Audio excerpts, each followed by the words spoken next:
Introvert എന്നാൽ കുറച്ച് shy ആയിട്ടുള്ള ആളുകളാണെന്നാണ് ചിലരെങ്കിലും വിശ്വസിക്കുന്നത്. ഷൈനസ് എന്ന് പറയുന്നത് സോഷ്യൽ ജഡ്ജ്മെന്റിനെ ഭയക്കുന്ന ഒരവസ്ഥയാണ്. എന്നാൽ ഇൻട്രോവേർട്ടായ ആളുകൾ കൂടുതൽ എനർജൈസ്ഡ് ആകുന്നതും കംഫർട്ടബിൾ ആകുന്നതും ശാന്തവും ഏകാന്തവുമായ സാഹചര്യങ്ങളിലാണ് എന്ന് മാത്രം. അവർക്ക് എക്സ്ട്രോവേർട്ടിനെ പോലെ ബാഹ്യമായ സ്റ്റിമുലേഷൻസ് ആവശ്യമില്ല. ഇൻട്രോവേർട്ടായ ആളുകൾ അവരുടെ എനർജിയെ റീചാർജ് ചെയ്യുന്നത് ഒറ്റയ്ക്ക് സമയം ചിലവഴിച്ചുകൊണ്ടായിരിക്കും.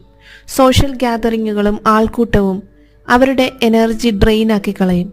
വളരെ ഡീപ്പായതും മീനിങ് ഫുൾ ആയതുമായ സംഭാഷണങ്ങളിലായിരിക്കും ഇവർക്ക് കൂടുതൽ താല്പര്യം. അതുപോലെ വളരെ വാല്യുബിളായ വളരെ കുറച്ച് സൗഹൃദങ്ങളും റിലേഷൻഷിപ്പുകളും മാത്രമായിരിക്കും ഇവർക്കുണ്ടായിരിക്കുക. സംസാരിക്കുന്നതിനേക്കാൾ കൂടുതൽ കേൾക്കുവാനും നിരീക്ഷിക്കുവാനും ഇവർ ഇഷ്ടപ്പെടുന്നു.